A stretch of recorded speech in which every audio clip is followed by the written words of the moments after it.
बिस्मिल्लाहिर्रहमानिर्रहीम, अस्सलाम वालेकुम। आज की वीडियो हमारी भिंडी के बारे में होगी, जो कि पूरा साल ज़्यादातर टाइम महंगी रहती है। इसके ऊपर ज़वाल काफ़ी कम वक़्त के लिए आता है। दूसरी चीज़, इसकी महंगाई की वजह ये भी है कि इसको कम लोग लगाते हैं, क्योंकि हर बंदा इसको संभाल नहीं सकता, इसके प्रॉब्लम्स को देख नहीं सकता, इसकी तोड़ाई थोड़ी सी मुश्किल होती है। उसके लिए बड़े स्पेशल एक ग्लव्स मेरे पास आ गए हैं। आने वाली वीडियो के अंदर मैं उसका रिव्यू करके आपको बताऊँगा कि उनको यूज़ करके आपकी लेबर कितने आराम से भिंडी की तोड़ाई कर सकती है, जो इसका सबसे बड़ा इशू है।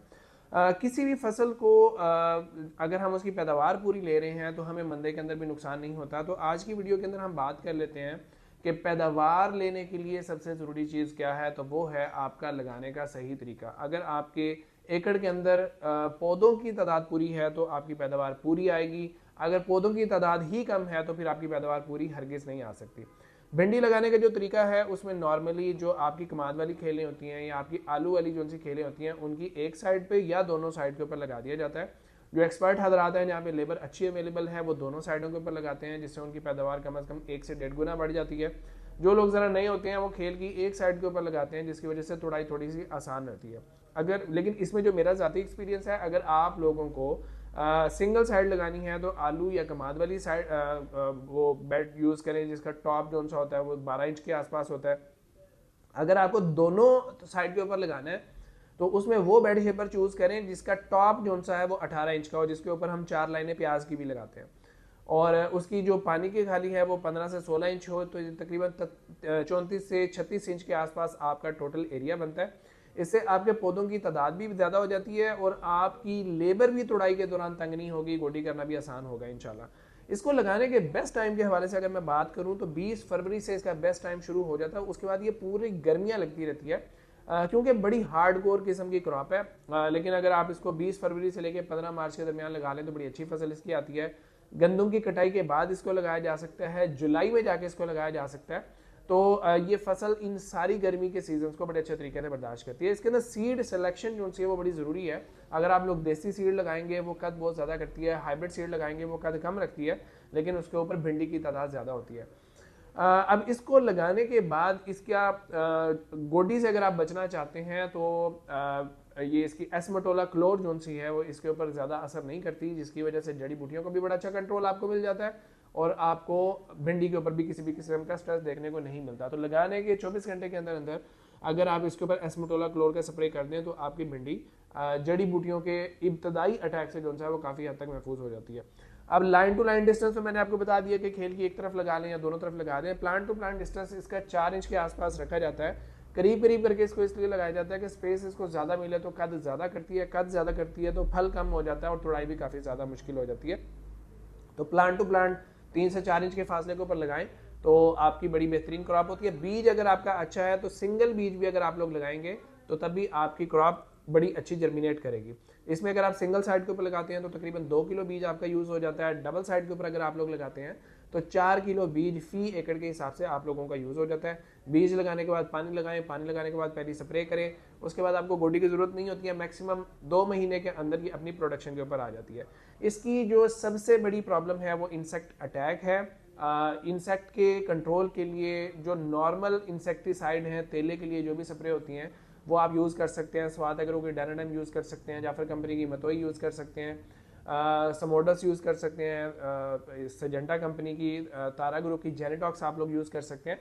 इनको बदल बदल के अगर आप लोग यूज़ करेंगे तो इसके ऊपर सफ़ेद मक्खी, एफिड, जेसिड, इन सब का अटैक होता है। वो काफ़ी हद तक कवर अप हो जाता है। लेकिन अगर आपने लापरवाही की तो क्योंकि हमने पौधे से पौधे का फासला बहुत ज़्यादा कम किया हुआ है तो इंसेक्ट इसके अंदर जब तादाद बढ़ाता है तो वो एकदम बढ़ाता है।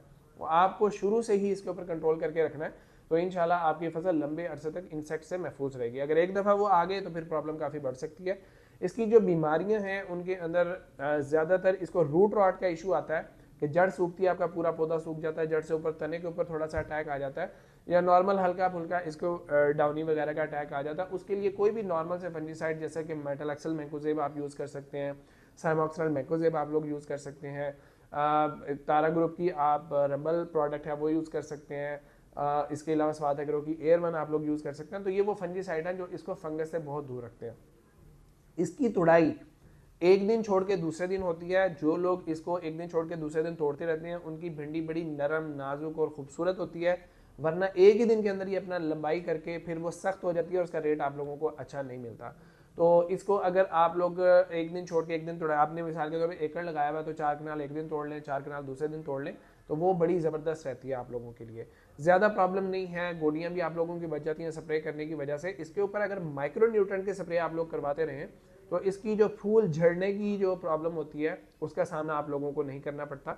माइक्रो के अंदर स्वाद एग्रो का स्पीड फॉल के बड़ा अच्छा इसके लिए साबित होता है। उसके अलावा शुरुआती स्टेजेस के अंदर जाफर कंपनी की टैकामैन मैक्स और ये जो तारा कंपनी है उसका सीसा जो सा प्रोडक्ट है वो इसके लिए काफ़ी ज़्यादा अच्छा साबित हो सकता है। ये सारे प्रोडक्ट irfarm.com के ऊपर बड़ी सस्ती कीमत के अंदर अवेलेबल है। तो आपके मकामी इलाके के अंदर अगर आप लोगों को ये महंगा मिल रहा है या आप लोगों को कंफर्म नहीं है कि हमें जेन्युइन प्रोडक्ट मिलेगा या नहीं मिलेगा, तो irfarm.com के ऊपर जाके ऑर्डर करें, वो चीज़ आपको डिलीवर करवा देंगे।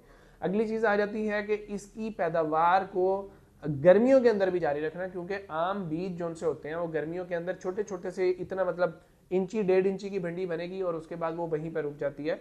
तो ये सारे का सारा वैरायटी का करैक्टर होता है। अगर आप लोगों ने सही वैरायटी चूज़ की तो सही वैरायटी गर्मी को भी बर्दाश्त करती है, उसकी पॉलिनेशन हो जाती है और वो लंबी और अच्छी नरम भिंडी बनती है। लेकिन अगर आप लोगों ने गलत बीज इस्तेमाल किया, गलत कंपनी का बीज इस्तेमाल किया सस्ते के चक्कर के अंदर, तो शुरू में वो आपको फल अच्छा देगी लेकिन बाद में जाके छोटी छोटी भिंडी जो है वो झड़ना शुरू हो जाती है और आपको प्रॉब्लम्स का सामना करना पड़ता है। दूसरी चीज़ लोग गलती करते हैं कि जब उनकी भिंडी बहुत ज़्यादा पैदावार दे रही होती है तो फर्टिलाइज़र और माइक्रो न्यूट्रिएंट के स्प्रे को इग्नोर कर देते हैं, तुड़ाइयों के अंदर लग जाते हैं, जिसकी वजह से फसल का सारा जोर लग जाता है और बाद में प्लांट जो है वो एकदम स्ट्रेस के अंदर जाता है और पैदावार एक दफ़ा अच्छी आई 10-15 दिन, उसके बाद फिर 10-15 दिन का गैप आ जाता है। तो इस चीज़ से बचने के लिए हफ्ते के अंदर जब आपकी फसल प्रोडक्शन के ऊपर आ जाती है, तुड़ाइयों के ऊपर आ जाती है, तो एक स्प्रे माइक्रो न्यूट्रिएंट का लाजमी हफ्ते में एक बार कर दिया करें। और खाद जो सी है फास्फोरस और पोटाश का जो मिक्सचर होता है वो इसको हमेशा हर पानी के ऊपर लगाएं। मैं कहता हूं कि अगर आप लोग ये उसूल बना लें कि पानी बार बार लगाना है, खाद हर बार लगानी है, थोड़ी लगानी है, तो उससे आपकी फसल का ज़्यादा फायदा होगा बनिस्बत इस चीज़ के आपने 2-3 पानी खाली लगाए, एक पानी के ऊपर टका के खाद दे दी, उसके बाद फिर 2-3 पानी खाली हैं, तो उसका आपके पौधे को फायदा नहीं होता। उसके बजाय उस खाद को तकसीम करें, हर 2-3 पानियों के ऊपर थोड़ी थोड़ी खाद देते रहें, तो इंशाल्लाह आपकी भिंडी बड़ी अच्छी रहेगी। उसके अलावा अगर आपकी भिंडी को या किसी भी फसल को प्रॉब्लम आता है तो नीचे दिए गए नंबर के ऊपर हमारी टीम के साथ रब्ता करें, तस्वीरें और वीडियो शेयर करें, हम उसको देखेंगे, आपके फसल आपकी ज़मीन को देखेंगे और इंशाल्लाह आपको एक अच्छा मशवरा देंगे। उम्मीद है वीडियो पसंद आई होगी। अगर पसंद आई है और इस किस्म की और वीडियोस आप लोग चाहते हैं तो किस टॉपिक के ऊपर चाहते हैं कमेंट के अंदर ज़रूर बताइएगा। मज़हर अली को इजाज़त दीजिए। अल्लाह हाफ़िज़।